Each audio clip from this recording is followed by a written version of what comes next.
Blood line मध्ये काम केल्याच्या नंतर असं लक्षात आलं की आपल्या फार्मला टॉप क्वालिटीच्याच फिमेल पाहिजेत. कारण टॉप क्वालिटीचे फिमेल असेल तर आपण त्याच्याकडून चांगली टॉप क्वालिटीची पिल्लं घेऊ शकतो. पण स्वतः पंजाबला जाऊन काही शेळ्यांची खरेदी केली आणि आता सध्या आपल्या फार्मवर एक 10 शेळ्या आहेत. 10 शेळ्यापासून आपल्याला साधारणतः एक 38 पिल्लं झाली. शेळी पालन हा असा व्यवसाय आहे की ते शेतकऱ्याचं एटीएमच आहे. म्हणण्याचा उद्देश हा की आतापर्यंत आपण शेळीपालन चालू केल्याच्या नंतर 38 पिल्लं सेल केली. 38 पिल्लांची विक्री केली असताना आता सध्या माझ्या फार्मवरती नवीन 10 पिल्लं आहेत आणि आणखी माझ्या एक 6 शेळ्या गाभण आहेत.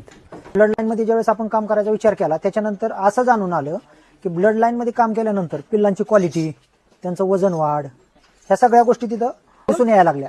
त्याच्यामुळे मग आपण ब्लड लाईन मध्ये काम करण्याचं ठरवलं. आपल्याकडे आता सध्या 10 मदर स्टॉक आहे आणि 3 ब्रीडर आहेत. त्याच्यामधले 2 ब्रीडर आपले महाराष्ट्र चॅम्पियन आहेत. एक महाराष्ट्रात